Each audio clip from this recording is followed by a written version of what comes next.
soul food was crafted, I think, it goes all the way back to our ancestors. We were given the scraps, but we turned them into delicacies. We turned chitlins to whole good. What they call it, the black man's caviar? We turned chitlins into the main meal in some people's kitchens, right?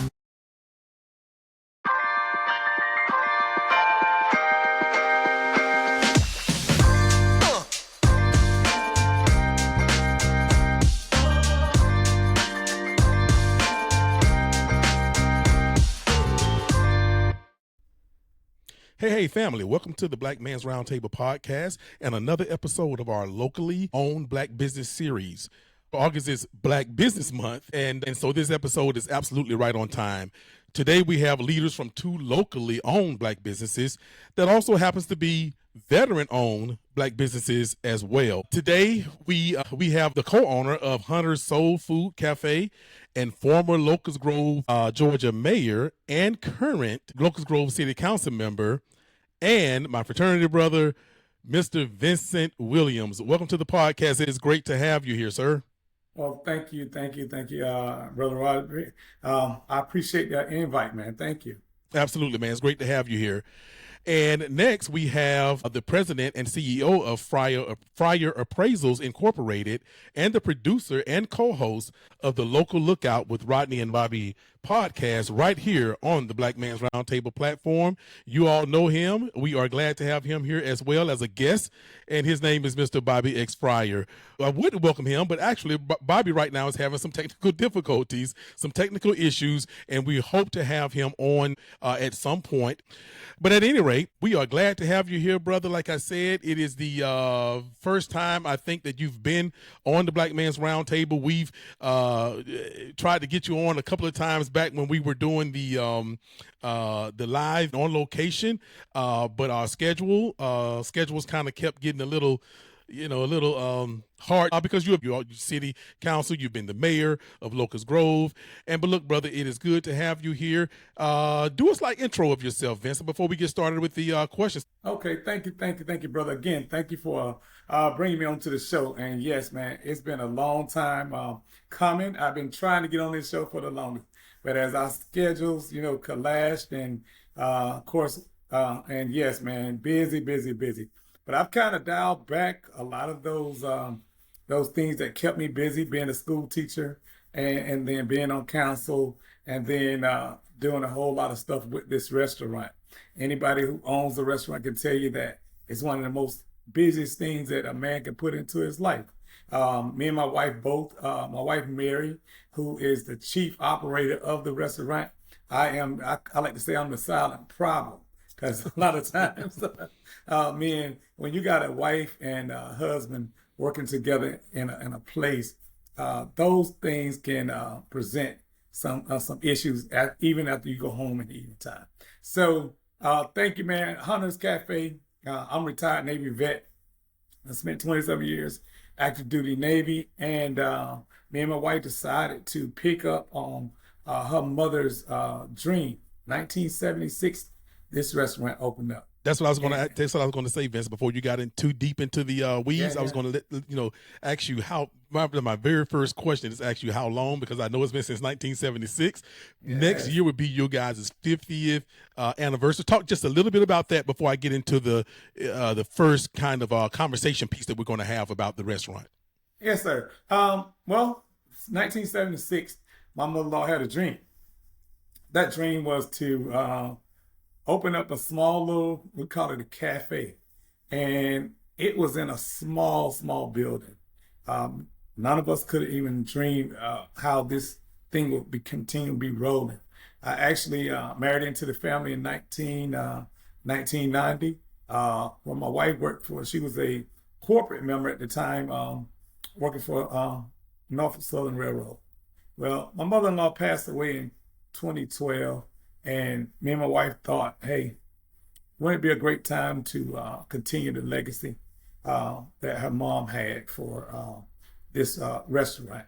And again, we're family owned, rooted in Jackson, Georgia, built on the belief that food is more than just a meal.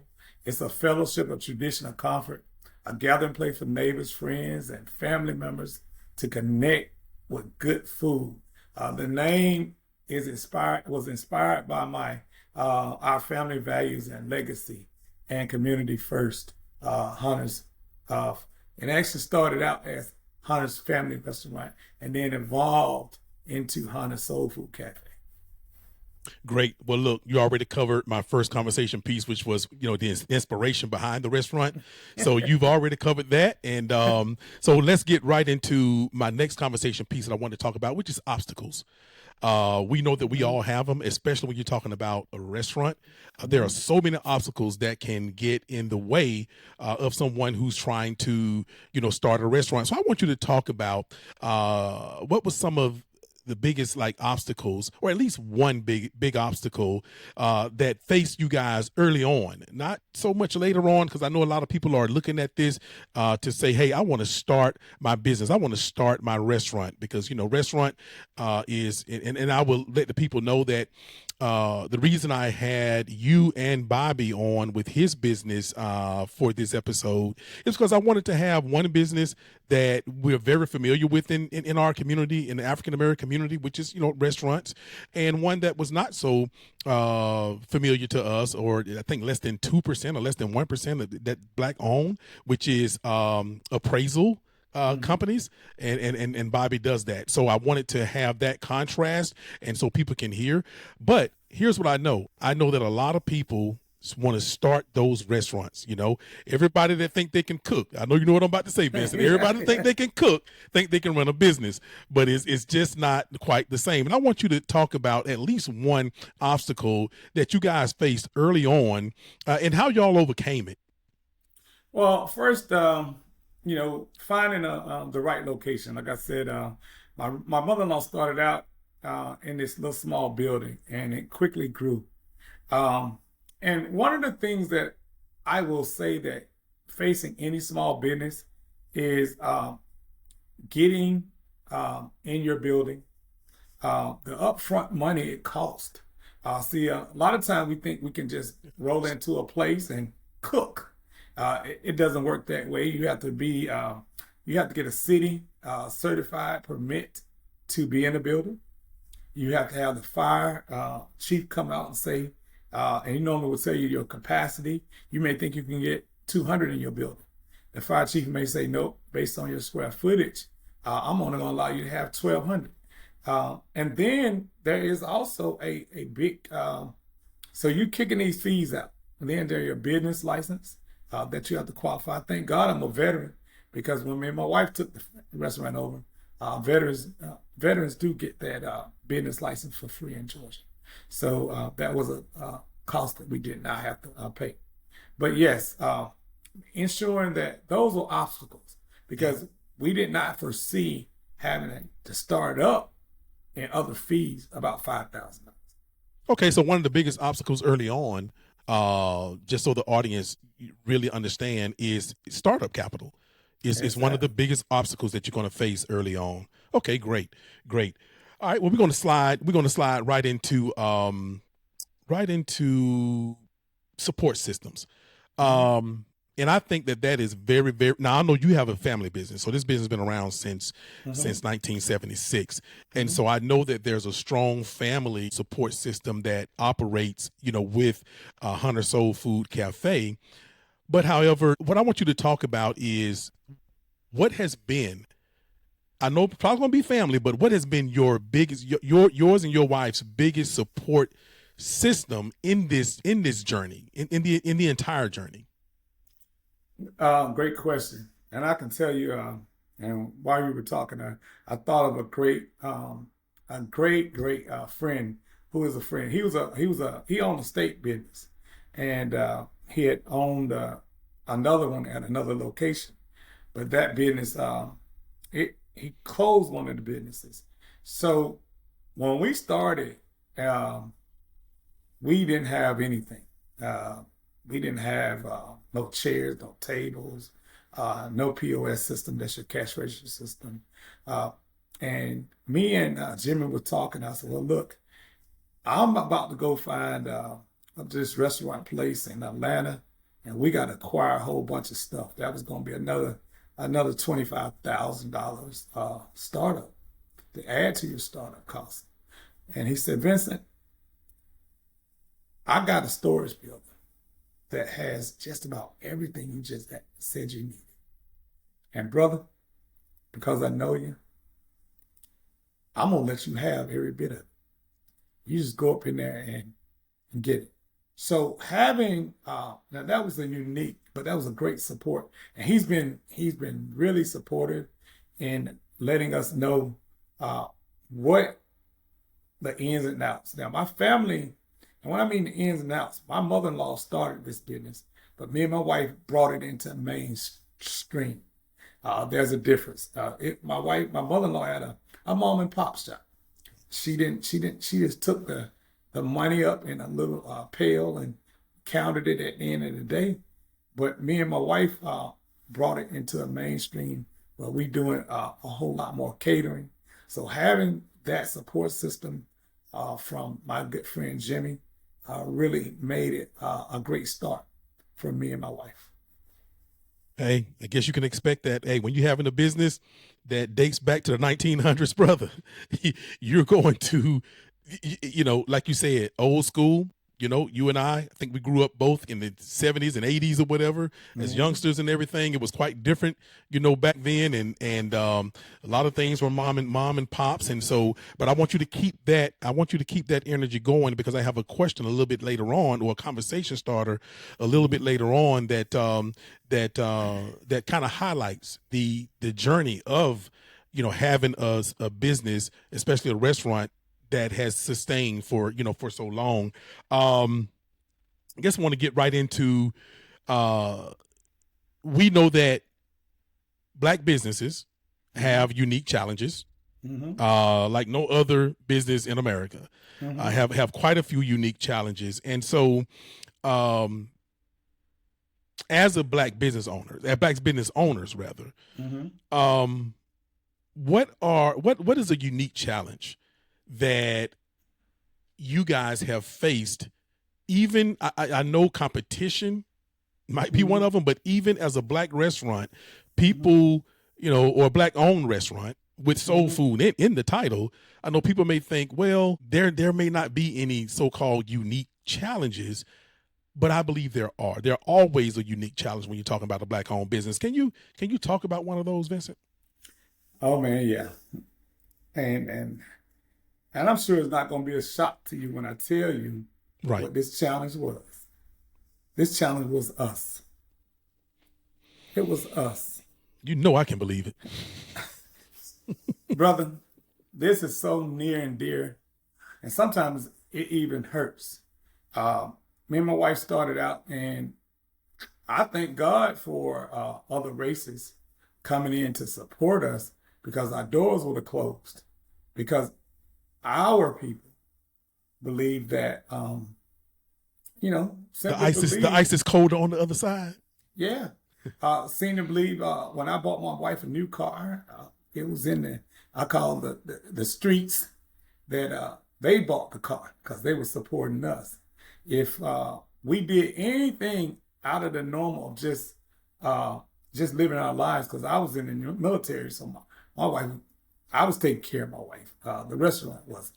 So these things present because we needed the support of our people more than I did anybody. And that was probably one of the most unique challenges, is overcoming that that stigma around Black businesses. And then I was able to get into an arena and go to conferences of small business owners of African Americans. And I felt like, and I wasn't the only one, because this was a challenge for so many of African American businesses. Getting a call. I had a friend of mine who was in the cleaning business. Not one African American family called him. It was always someone else.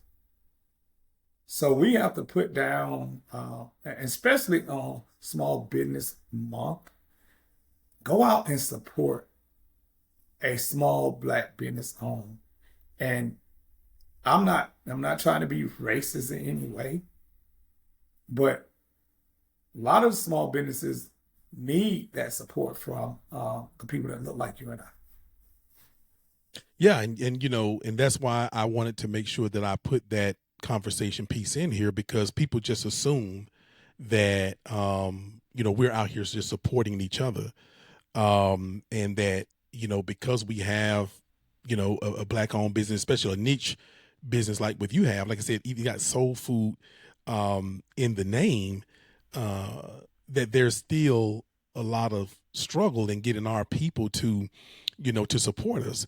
And Hmm. so like I said, it's like there's some of us out there that still think the ice is colder on the ice is colder on the other side. There's some that say, well, we're out here paying for her to have this new Hmm. car and all this kind of stuff, when we're looking at the wrong thing. We're looking in the wrong direction. But it is still hard to swallow that that fact here in 2025, but it's still live and kicking.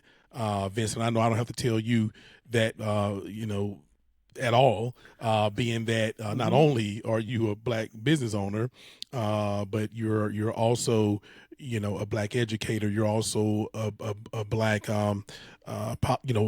elected official. So I know that that our people sometimes can be some of the funny, and not funny in a haha way, but Hmm. funny in a peculiar way. We can be some of the most funniest people in the world. Is there anything you want to say to close that out, Vincent?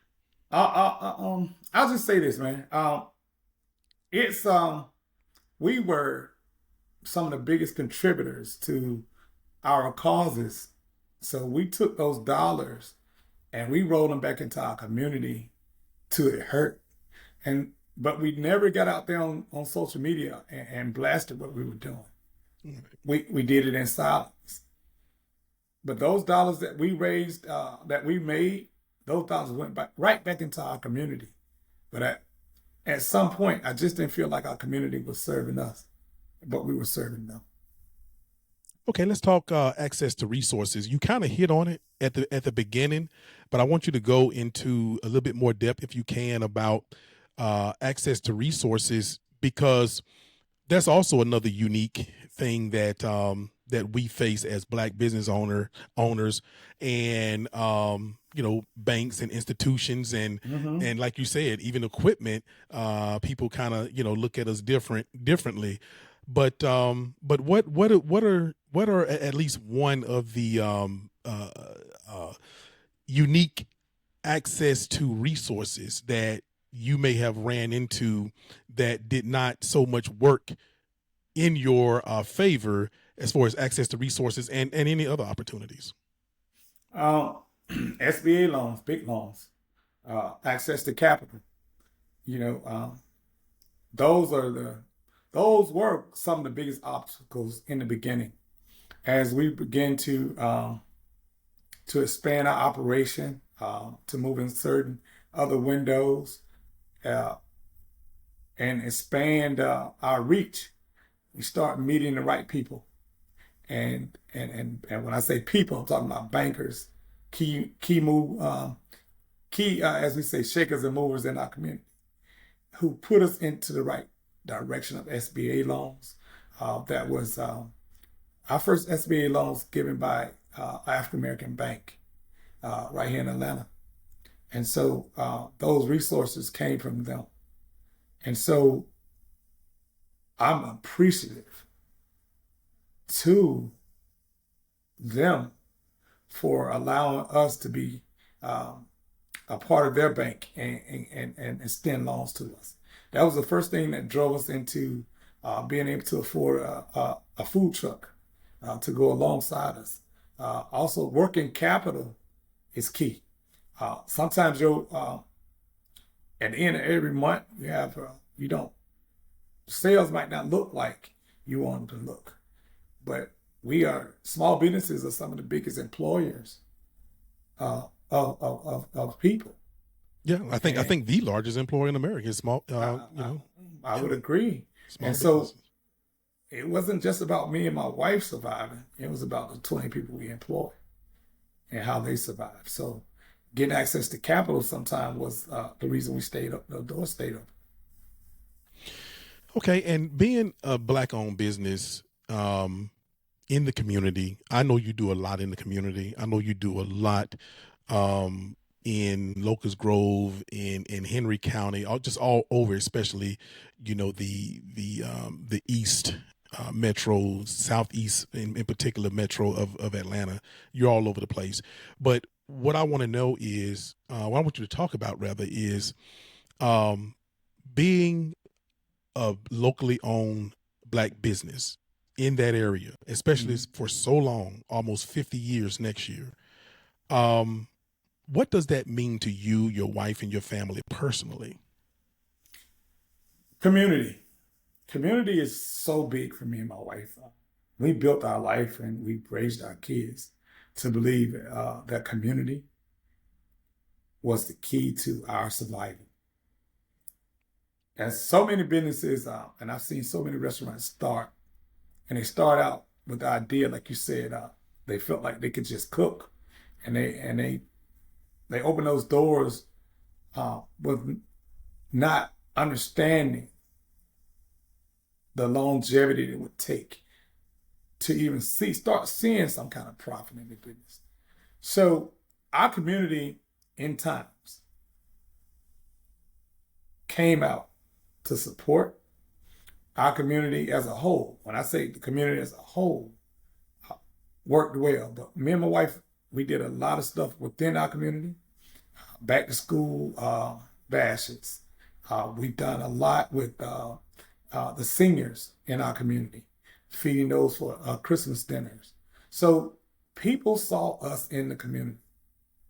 They saw us giving back within the community. So the support, it was reciprocal. And so to stand for basically 49 going into our 50th year, that they had to be cooking. We cooking some food that's good for the soul. For real, it's good for the soul. For for real, for the soul. Sundays are amazing. When I walk into the restaurant on Sundays.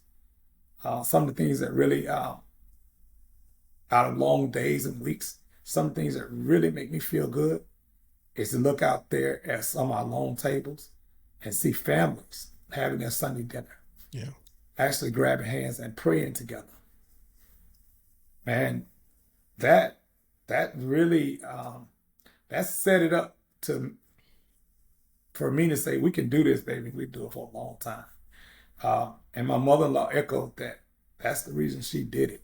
She wanted people to come around the table and love the food and enjoy a Sunday or any day that they can come have a good dinner, a good meal, and be able to go on to the next day. Hey man, blessings from the matriarch. Yeah, that counts. That goes a long way. Yes, you talked a little bit about that sometimes others outside of our community kind of had to kind of save your restaurant from time to time over these almost 50 years.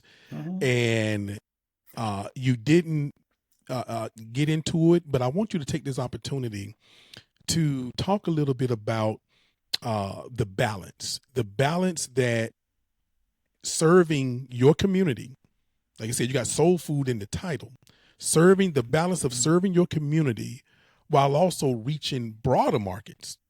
Okay. People outside of our community. I want you to talk about how you balance that, some of the things that you and your wife and your family did, because obviously you did something, because like you said, it was others outside of our community that had to save your restaurant a few times over the years. So talk a little bit about the balance that a restaurant that might be going through the same, a Black owned restaurant who basically serves our community, that they may be going through or may be about to go through. You've successfully done it. So talk about the balance that it's like, okay, I'm not going to lose my community. Okay. I'm not going to lose them, but at the same time, I'm going to grow outside of my community. Talk about how you guys did that, Vincent, over the years. Well, we had to start looking at how could we become more, how could we be more long-standing in the community? And we couldn't just do it in the four concentrated walls of our restaurant.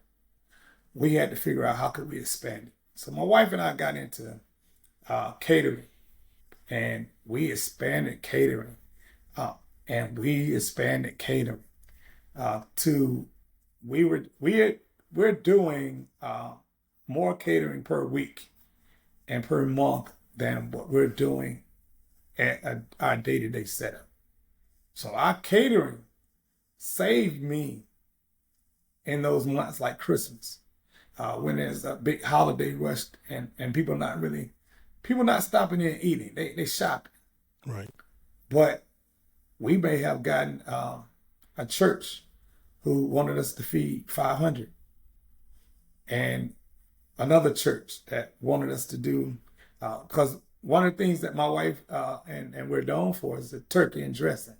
So holiday time, turkey and dressing, ham, that's what people are eating. So those catering jobs, expanding our network, being preferred caterers for the Georgia World Congress Center, being the preferred caterer for a lot of venues, and that means having your paperwork in order, having your insurance. We spend a lot of money on our insurance. We're bundled up to $2 million. So if we mess up something, we can pay for it. So having those credentials uh, and having all your service safe, service qualified. So having those credentials put you in another light. So where people are calling you and saying, "Hey, can you cook? Can you do my wedding?" And the next thing they ask you, are you one of the preferred caterers of this event place? And most of them around here, we are the preferred caterer. So that goes big. So I would tell a business that if you want to expand your reach, start catering. Start putting catering on your menu. We'll cater. If it's just a backyard party, and that's how we literally started. We catered a Sunday backyard cookout. I pulled my grill out there and we started barbecuing. And next thing you know, it birthed our catering. It birthed it. I cooked for a organization in southwest DeKalb. It was a construction business. We cooked for 320 people, and they wanted Southern barbecue. I for the first time in my life hadn't done it ever, but boy, I put my foot in. I had to roast the whole pig, and I did it while on site, and and it turned out good because that started the out of our area catering. We were called to go to Winston-Salem, South Carolina, North Carolina, I'm sorry, and to do a corporate party. I asked my wife, how are we going to pull off these logistics? Our restaurant is Jackson, Georgia. That's over 400 miles away. So in the now land of Airbnbs, my wife said, all I need is a kitchen, and I could make it happen. So we rented an Airbnb, pulled our food truck up, and we delivered a good meal for those guys. So that brings in the capital. One of the things my wife like about catering, when they give her a number, if it's 500 people, she gonna cook for 500. If 200 only show up, that's on you, not us. That's right. That is right. The good thing is I'm sure I don't have to explain on the Black Man's Roundtable what Vincent means by putting his foot in it. I think y'all know. I think y'all know what's up. If y'all know what's up, this must not be the Black Man's Roundtable. I don't know what it is, but brother, I definitely believe you put your foot in it. I know how you operate. Next, I want you to talk about. It's going to seem a little strange because, again, the name of your restaurant is Hunter's Soul Food Cafe. But I want you to talk about if there is any ways that you have intentionally incorporated the Black culture into your restaurant. Now, again, you can't ask for too much more. The man called it Soul Food Cafe. Like, I mean, the mother-in-law named it Soul Food Cafe, but I am sure that there may be other things that you may want people to know that you guys intentionally did to incorporate, the culture into, into it. But also, before you get deep into that, because this is also, I just wanted to ask you this. I was thinking about this as you was talking. Feeding the unhoused. Have you guys had an opportunity, Vincent, to do any of that kind of, or the unhoused or the unfortunate? As I think about, incorporating culture into the restaurant, have you guys had an opportunity to do any of that kind of thing? Absolutely, man. What we did, excuse me and my wife, every afternoon when we would close, a lot of that food, instead of dumping it into dumpsters, it was plated up and taken to the unhoused. And it went a long way into influencing. And when I say unhousing are people not just like us, don't look like us. So it was people who moved down here from other places and didn't understand soul food. Collard green, black eyed peas. Now the southern people know what black eyed peas. No matter what no matter the hue of their skin, they know what's up. They know. But these people were like, man, what kind of food is this? What was the origin? This was, me and my wife couldn't believe it. Like, people didn't know what soul food was. So soul food was crafted, I think, it goes all the way back to our ancestors. We were given the scraps, but we turned them into delicacies. We turned chitlins, the hog goods. It was what they call it, the black man's caviar. We turned chitlins into the main meal in some people's kitchens, right? That's what we did. And I think growing up and seeing your mom cook those Sunday dinners is the theme that my mother-in-law, she really wanted to have, that where the food was feeding the soul. What's that movie? It was named Soul Food. The movie you're talking about, I believe, is Soul Food. I put that song into the backdrop of one of our commercials, many commercials we did. Oh, good stuff. So, because food is good for the soul. Yes. My mother-in-law told me when I had some great talks with her, she said, it's three businesses you could get into. She said you could get into, of course, cooking soul food. You could get in selling alcohol. And you could get in, and the other one was mortuary. Mortuary. She said those were three things that were constant in it. You would never run out of business. You'd never run out of business. Yep, the wise, brother. I tell you. Right. Like I said, she's definitely the true matriarch. Yeah, man. Yeah. So that's great, man. I knew you had.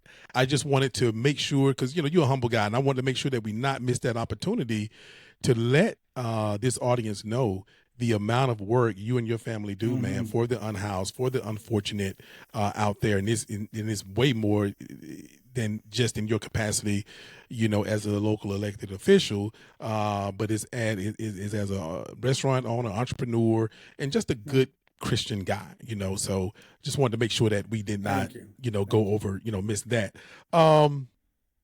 Next, I want to talk about, I want to talk about the networks. I know that you you spoke on it, you hit on it just a little bit, because I remember you talked about how you reached out to this brother that you knew, and he was able, I think it was with some of the furnishings in the restaurant or whatever. But I want you to talk a little bit about, because again, we got a lot of people watching that that are looking at restaurant, looking at on, because a lot of stuff you're talking about, it doesn't really matter the kind of business you're starting. You're talking about things that is germane to many types of businesses, and that's why I like talking to you about this, about business and entrepreneurship.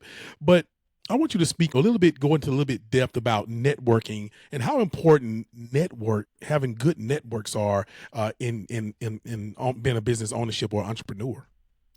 Yeah, man. If you're not networking, you're not doing it. You won't live. You won't live long. Because networking is key. There's in my field, in food, there's food shows that are given by our vendors, the people that that service us food to our business.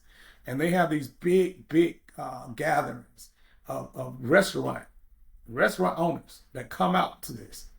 And this is when we get to share the good, bad, and the ugly. Going into these spaces. So if you just cooking and got your head buried in the restaurant and don't ever get out of that restaurant, you have to. Me and my wife both are part of the Chamber of Commerce, our local chamber. We both were chamber members and on their teams. So that got us into spaces that we actually got jobs off of, because we were chamber members. So become a part of your local chamber. The things that you could do in your community, and don't be afraid to come out of that kitchen and have conversations with your customers, because that's in-house networking if you can't get outside of the walls. But don't go home and shut the doors and get up and just do the same old every night. You have to get out. You have to go to other restaurants and eat and dine out. You have to do that. You have to enter those spaces. We have a network right here in Locust Grove where we have first business nights, first Friday business nights. And we get to go and exchange cards and talk to other business owners and just get to know what other business owners are doing. I actually found our new family attorney who at one of these gatherings. He's a brother that owns his own law firm. Those networks, man, having those key people that can help and continue to help build your relationship with your community, because it's, again, rooted in community, about community. If you're doing that and mastering your network, that's longevity. Yes. 50 years, man, of in the community and talking and meeting people for 50 years. 50 years in any kind of business is a very, very long time. But especially you're talking about a restaurant, restaurants, just like with most, small businesses, but restaurants, they, close, man, definitely within a year, but 6 months sometimes, man, it's like, wow, they're already closed. So yeah, it is definitely a testament to the dedication and the commitment, that has come from, your mother-in-law and your family, at large. But a lot of times people save this conversation for last, but I didn't want to save it for last. And so, and that is advice. A lot of business owners and upstarts and ones that are looking at going into starting a business, they feel limited by the resources or the lack thereof resources. Vincent, what would you say, what advice would you kind of hit on it a little bit earlier, but what advice, I want you to directly let them know, what advice would you give someone who feels limited by their resources? Like, well, I only have $500, or no one is, you're trying to get with family to maybe collect money that kind of way. People go on all kind of these social, different kind of social forums and everything that we have now.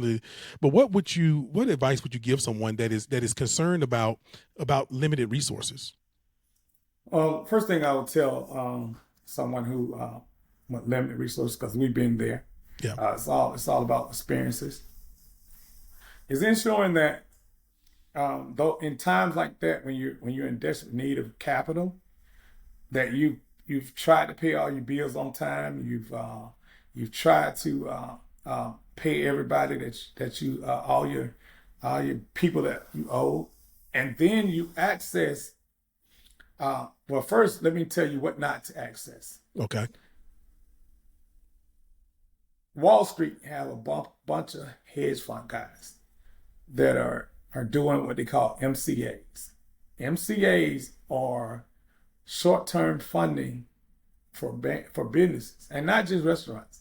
Right. They doing it from a lot of people. Where they get you to, they'll say, "Hey, we'll loan you $50,000, and what we'll do, we'll take $600 a week out of your bank account," and you'll see getting into 2 or 3 of those how it would sink your business. Let me tell you, man, stay away from those.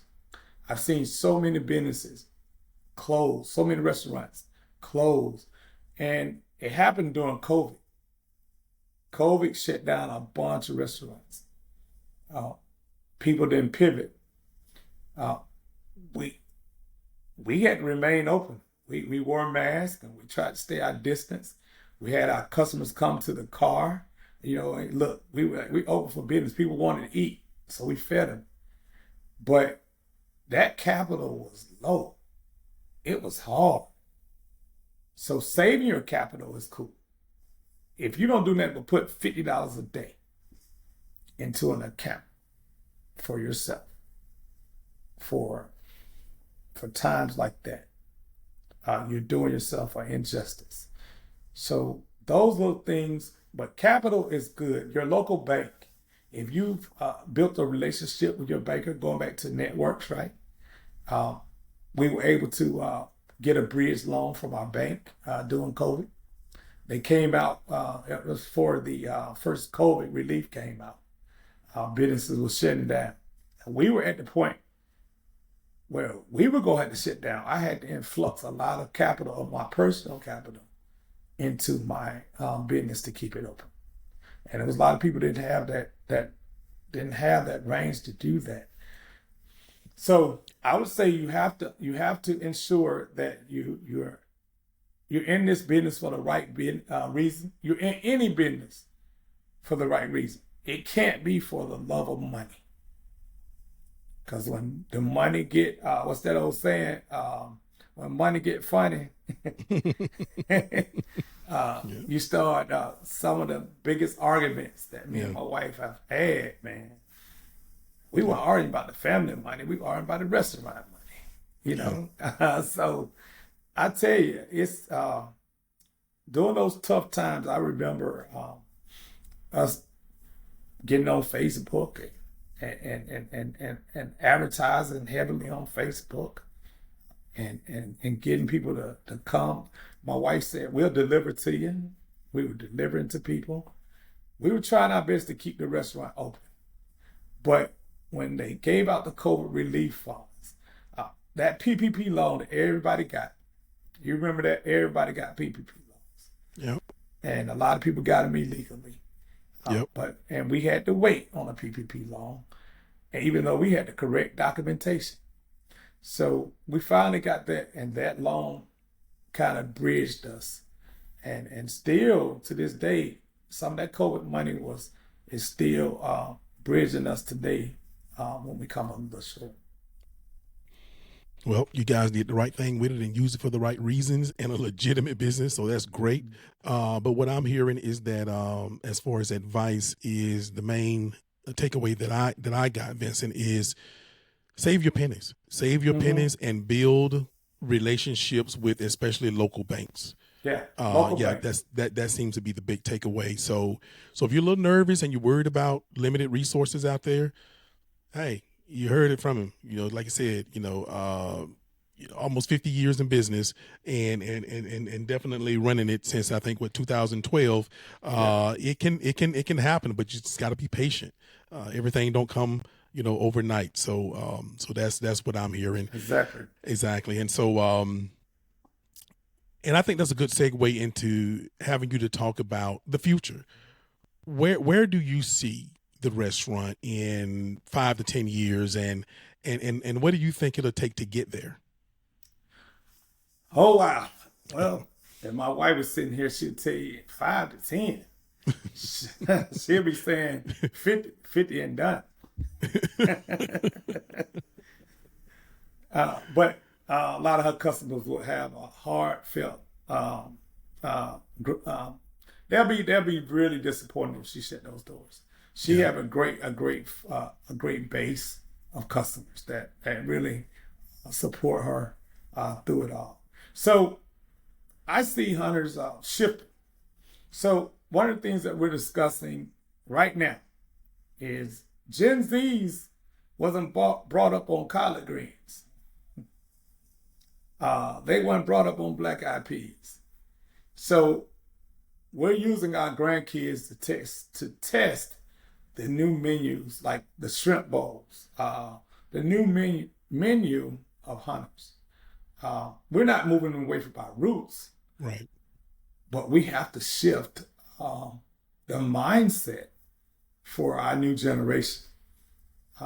And that if you're not shifting and coming up with unique ways, you see how McDonald's and Burger King, who get the big advertising, they're bringing the rap back all the time. They're doing something to keep our youth engaged.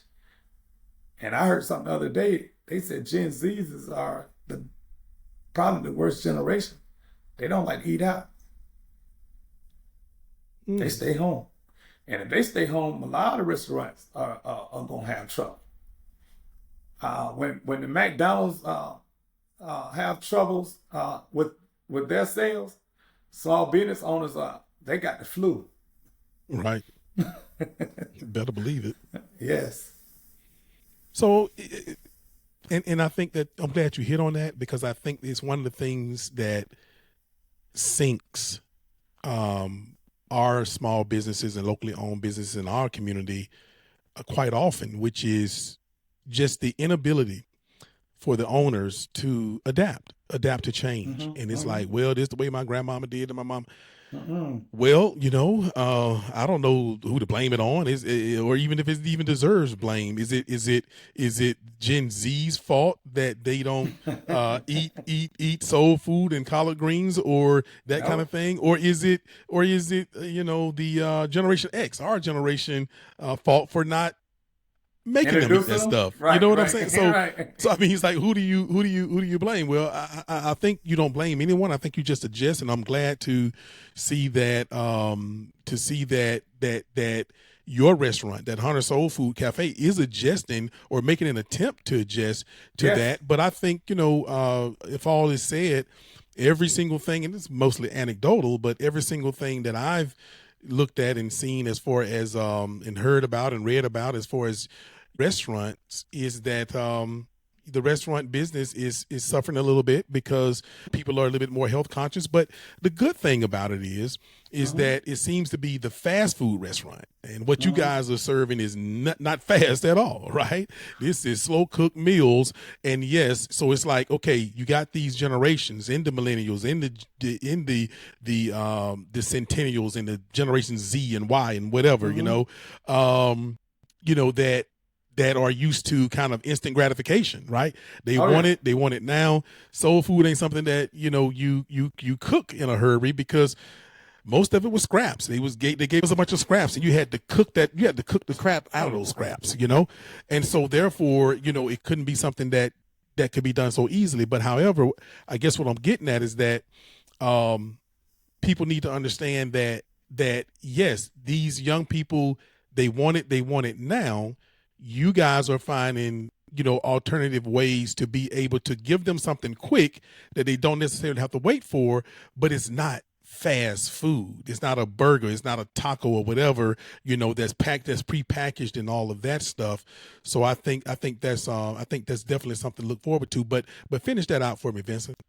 Yeah, absolutely. Some of the things that I feel like we had to shift to. My wife started doing little funny videos on TikTok where she was doing meal prep. She wasn't doing meal prep with the traditional sandwich. She was doing meal prep with mac and cheese. And as she was putting in mac and cheese, she was picking up the fork and showing how cheesy it was. And so people, and you're right, it ain't just the Gen Zs. In times like this, it's getting harder for Americans to just eat anywhere, man. It's hard. So we have to look at things that make it affordable and then my wife I'm one of the biggest sticklers with portion control. But she said, look, if I'm serving nice portions, and she does, people always say that they'll never leave here half empty. They always leave here full. So my mother-in-law started that. So big portions, getting into the networks and spaces of of all our customers, and right, still cooking the food that's good for the soul, making it tasty, but just trying something different, something that's different. And we have our grandkids here to tell us what they're eating, and we just testing to see what will work. But again, not losing our DNA, because we wholeheartedly believe that cooking good food is one of the best things you could ever do for anybody. And one of the things that my wife cook, and it's out of all the things that we do, she cook a mean double cheeseburger. One of those kinds that you squeeze it out the tube of ground beef, pat it up. Hey, Vincent, is it one of the kind? Is it one of the kind you have to ask what you need egg for? Hey, I tell you, man, if you eat one of them hamburgers, you wouldn't ever go back to McDonald's. Oh, absolutely not. There's no doubt about it. And so one of the things, though, as you was talking, Vincent, one of the things I thought about in my research, for this episode is, me, I'm a numbers guy. I love numbers. I love statistics. I love charts and graphs and data. Absolutely. And one of the things I thought about as I was researching, and doing my homework for this episode is that I thought about tariffs, right? I thought about tariffs, and so this is not something I was going to ask you, but if you want to talk about it a second, we can. And what I'm talking about is that what I'm referring to is that I thought about how a lot of the fast food, the true fast food restaurants, they're suffering, and they are going to suffer because of Trump's tariffs, because a lot of that food and whatever you want to call it, I don't really know if it's food or whatever, but it comes from somewhere else, right? Yeah. Even though where it's coming from, chances are those people won't serve that same food to their people, but they send it over here. But the good thing, as I thought about in my research, is that you guys are cooking real food. Now, I don't know how much of your ingredients, because I know, that there are distribution and stuff like that. I don't know how much of your ingredients come from, food distribution, or how much come from local farmers and or local growers. But what I do know is this right here. And again, it's up to you. This is not a part that you even have to touch on if you don't want to, but it just made me think about the tariffs and how these soul food restaurant and black-owned restaurants may be able to survive this, is that even if there are distribution companies and everything that are sending, that are shipping stuff or however they're doing it, the thing about it is pretty much just about all of your ingredients that you guys use can come locally if you wanted to, or from your own backyard. Whereas McDonald's and Burger King, you can't do that because it's not going to, you military, just like me, retired Army, retired Navy, right? And we've been all around the world, and we know that a McDonald's hamburger does not taste the same in Europe or someplace else on the continent of Africa, Australia, anywhere. I don't even think not even Canada than it tastes here. And so you start trying to put a real burger in some of these folks' mouths, they're going to have to acquire a taste for that. But the thing about it is that these fast food chain restaurants, they might not be able to make that adjustment, if need be, if tariffs start to kick them in the butt. But a restaurant like yours could actually do that. Oh man, I'm glad you talked about it, man, because you're absolutely right. Local farmers, we actually been using for the last 6 months because getting our our our pig from a local farmer. He kills them. I get my ribs from him. I get my pig ears from him. And my sister-in-law, she grows a lot of the thymes and a lot of the seasoning spices that we use. Right. Um, we also use this local pig grower. He does the collard greens. This guy is local. He's not locally, but he's about an hour away. Okay. But the guy brings them to us. Yeah. And they're grown on his farm. And my wife, we went down and looked at them growing them, man, and she was like, "Those are beautiful." So we pull those from our local surrounding area farmers. So yes, a lot of stuff that we do is locally grown, and so we're able to shift. Now, a lot of the processes that come from the big food distributors are stuff to make our make restaurants easy. Like the collard greens that we get from our distributor, they are all cut up and nice, and you don't have to. Some of them you just wash and cook. So, in times when it gets tough, we go to our local farmer, and we keep him online, man, because we may have to sit there and pull those collard greens off the stalk and cut them up ourselves, but that's saving us a whole bunch of money. And we can definitely continue to do our thing off locally, and we don't need. So tariffs are not gonna play a big part into what we do, but it will play a small part in what everybody does. Absolutely. And we hadn't yet got our milk from local farmers. That's still coming from, and believe it or not, we got cows here in America that do milk, but a lot of our milk comes from overseas. Yep. And those farmers, they're paying that high price tax. And it's not just, I tell people, because there's a lot of people in doubt about who pays this tariff. They'll see in a minute. Hey, when me and my wife go to the grocery store and we're shopping for my restaurant, and I can see it. I can see it now. We were told that the price of eggs was going to go down. Well, the price of eggs ain't went down yet. Yep. So those are things that we have to, I tell you, man, I'm already have very, very shallow margins, right? Profit margins. So I can't afford to eat the tariff. Where there's a tariff that is imposed that I'm going to have to roll it to the customer. That's it. That's the only way to do it. That's the only way I can continue to live. Restaurant owners are not rich, man. We're not no rich people. And it's the love of cooking that keeps us going, not the love of money. Exactly. Definitely not the love of money. Exactly. Well, I appreciate that because, like I said, that wasn't something I was going to talk about. But as you were talking, man, and as I think about the research and stuff and getting prepared for the show, it definitely, I think about how I'm so glad that our community, we do things sometimes that it doesn't affect us when the mainstream, if you will, when the mainstream start acting up and being silly. You know what I'm talking about? Doing this silly stuff, silly season. Right. It's like, you know what?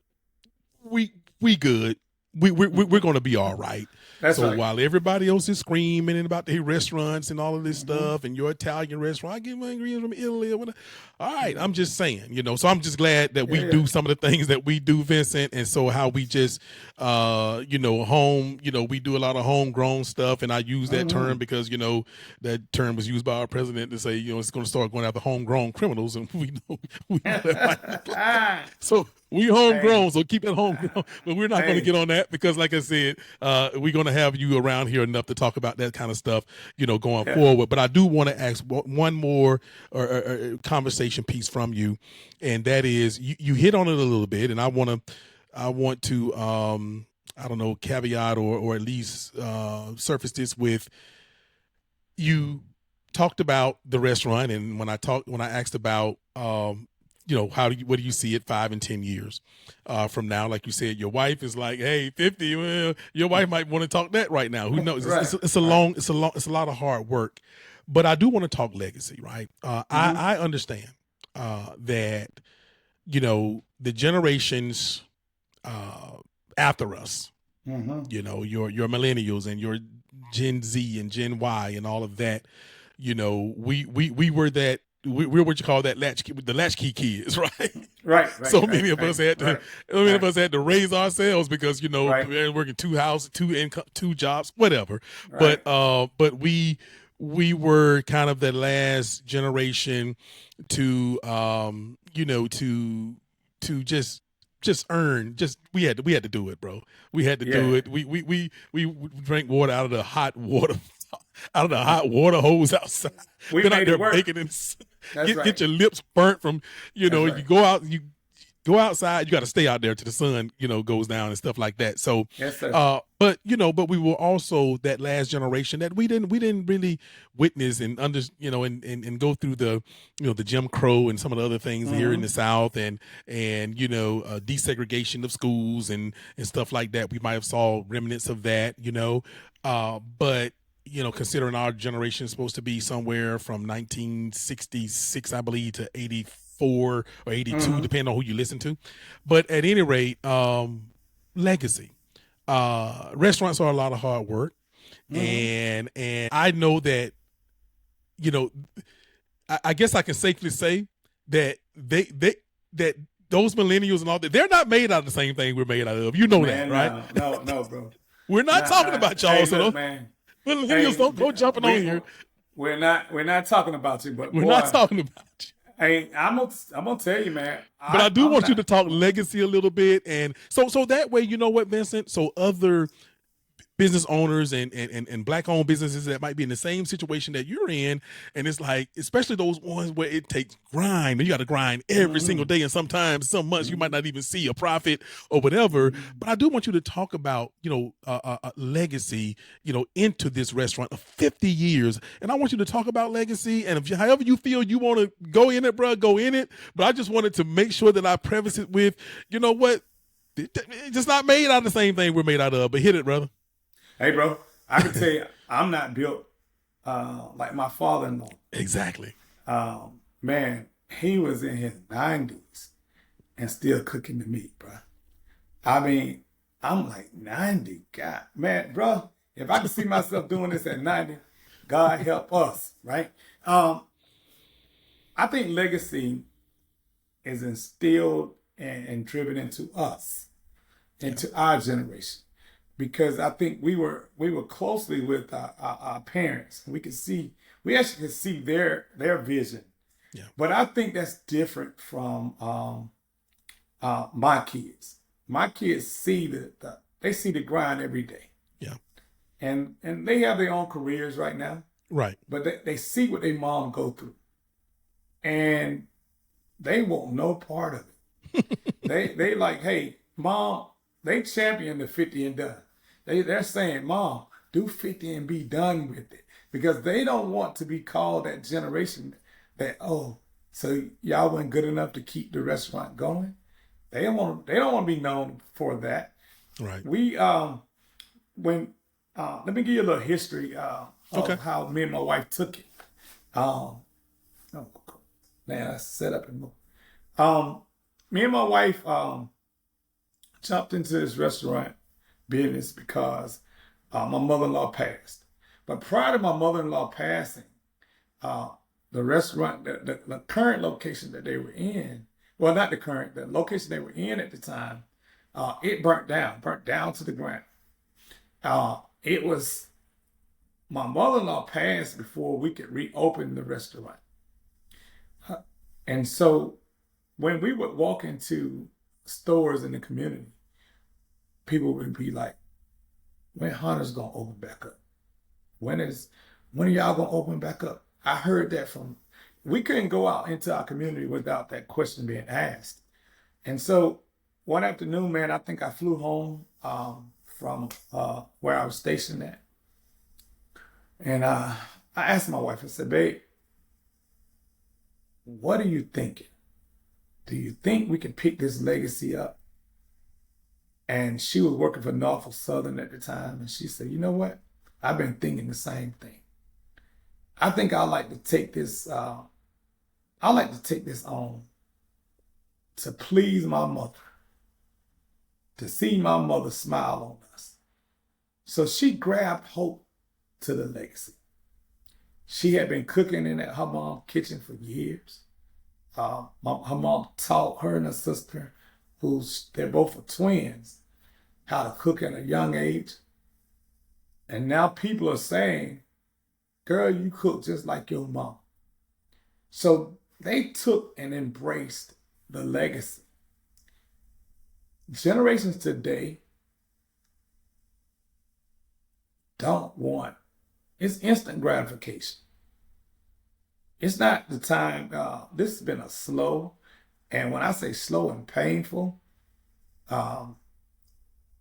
few years that me and my wife have been doing this, and we're tired, but we're committed to this 50 at least, and maybe even beyond 50. But definitely, we embrace the legacy. We wanted to see the family legacy continue, and we feel like we're the last generation of keeping it. And I don't want my kids to feel like they have to do this. I see so many businesses that force their kids to get into the business, and the kids running right in the ground because it wasn't their passion. It wasn't something. And before I pass it to our kids and then have the name diminished, I shut her down, man. I've had people offer to buy our business out. They want to buy us out. I won't sell it because I won't have the Hunter name.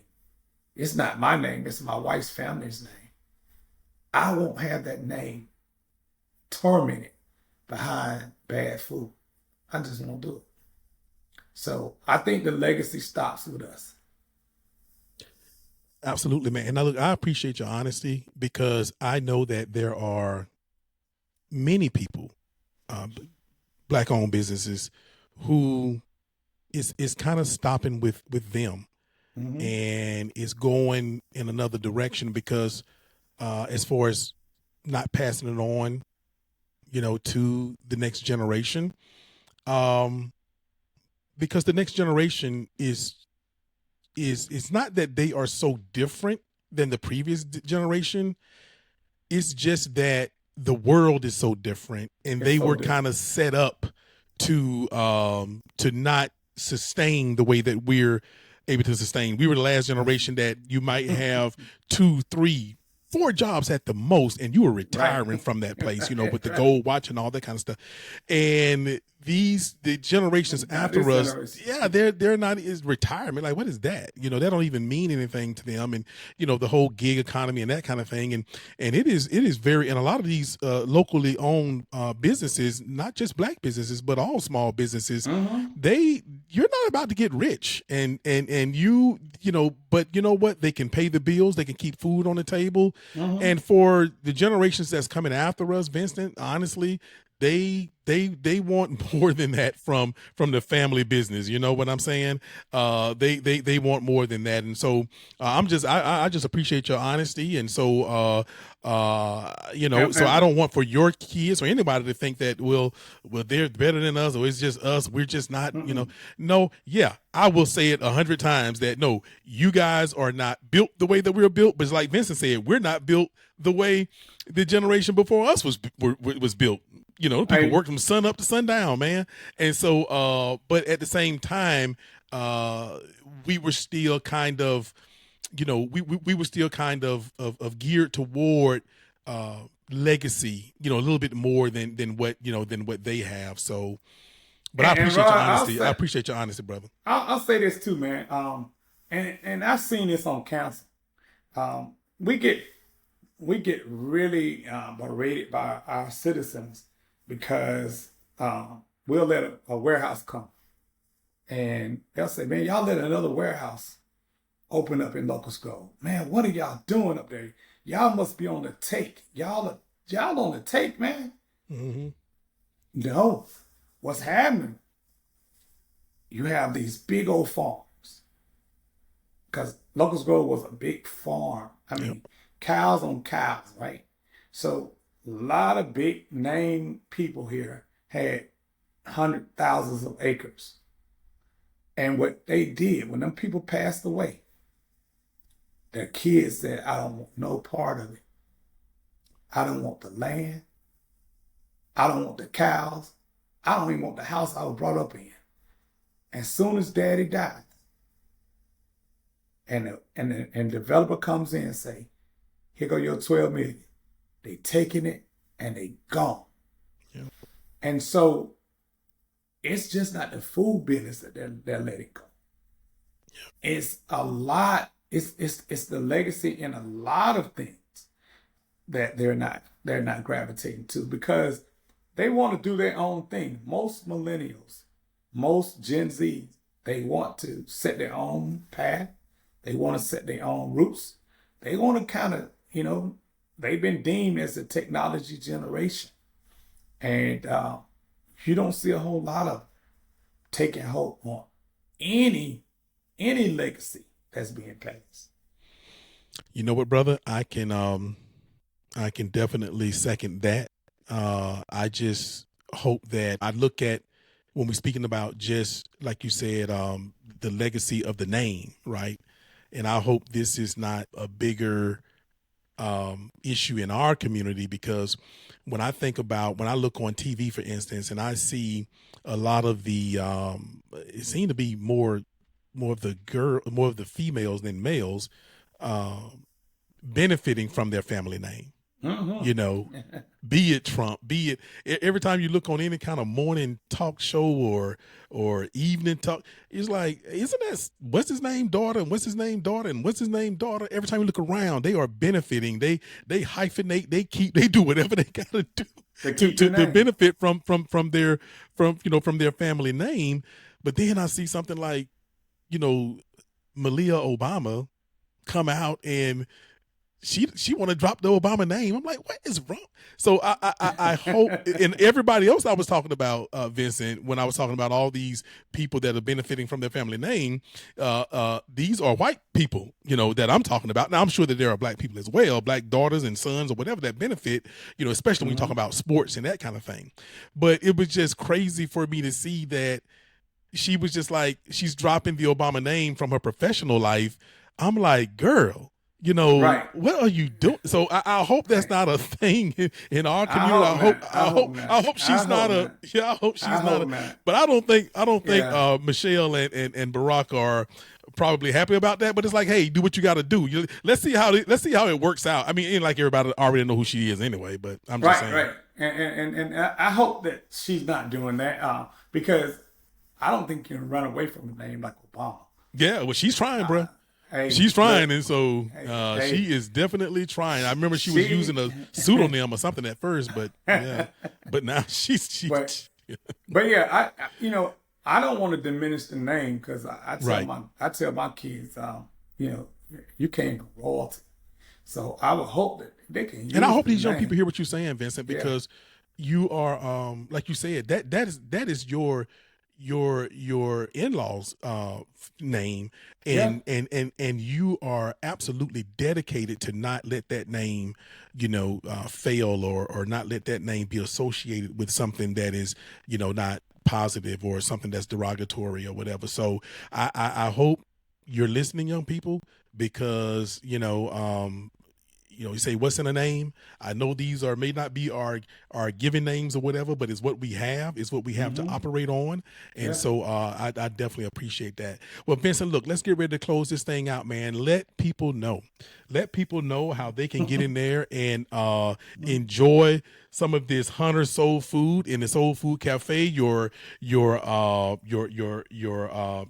your truck, and everything, man. Just let people know how they can get to some of your food, and also if you want to support any causes or whatever you guys have. Oh, exactly, man.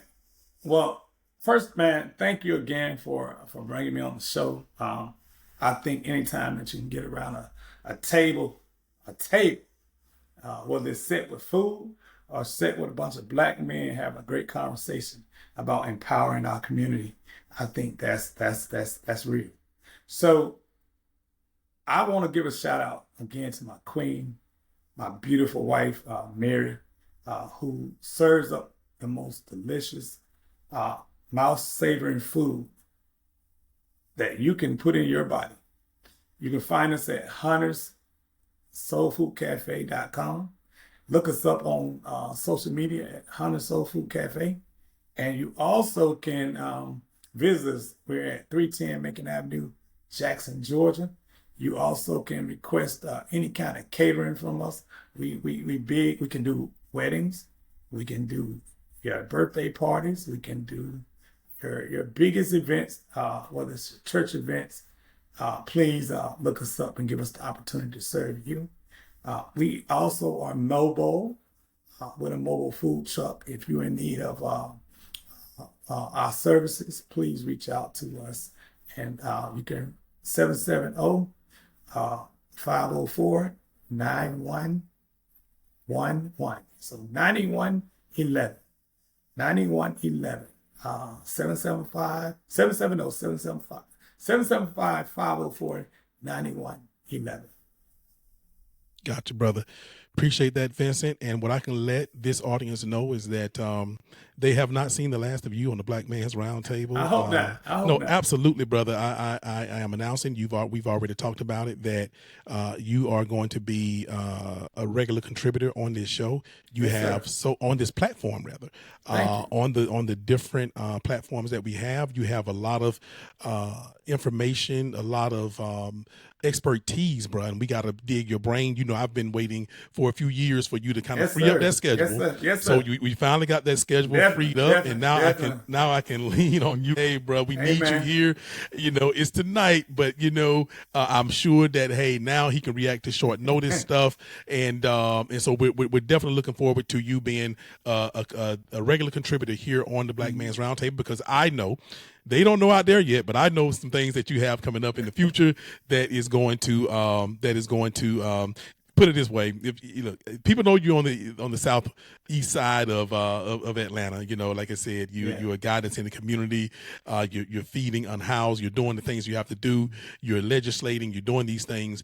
But some of the things you're about to do is people are about to get to know who Vincent Williams is, like for real. Like I've been knowing this brother, so in the all over the metro area and possibly even all over the state. So we're looking forward to doing what we can, brother, Yes, sir. help you to get your voice out there, because there's a voice that is definitely needed. And like I said, on things like when I need expert opinion on military. You are a military retiree, a senior ranking military guy, so you are, just by your ranking years in, you are considered an expert when you talk military, just on so military and veteran affairs kind of things, and legislative things and small business things. You wear so many hats, bro. Educator, and so we definitely look to have you to do that. So, but anyway, Vincent, it's been a pleasure, man. And like I said, brother, And we are thank looking. you, brother. Thank you. Absolutely, Vincent. Absolutely, man. This was great. It was a great show. And Bobby, I am so sorry, man, that you were having the technical difficulties that you were having. But hey, Good thing about it, Bobby, they know who you are on here, but I will point out that I had Bobby on here when with Friars Appraisal Incorporated for a specific reason. Like I said, it is, I think, either 1 or 2% of all appraisal companies are owned by Black people, and so Bobby has a very unique business, and I wanted him to let people know that hey, we need more people out here appraising Black homes, because at the end of the day, and I know some of his stories that he's run into out there, and I wanted him to share those as well. But that's okay. You guys know that Bobby has a platform on the Black Man's Roundtable, and with that, that's a great segue for me to let people know what is going on the Black Man's Roundtable. Listen, you can catch the Black Man's Roundtable the third Thursday of the month. Also catch the Black Man's Roundtable with Rodney and Rodney the second Thursday of the month. And the Black Man's Roundtable Local Lookout with Rodney and Bobby the first Thursday of the month. All episodes drop at 7 p.m. Eastern Time. Until next time, we'll see you in them suites and them streets. Peace. Hey, family. If you like what you saw, visit our website at blackmansroundtable.com for more information or to check out more content. Until next time, we'll see you in them suites and them streets. Peace.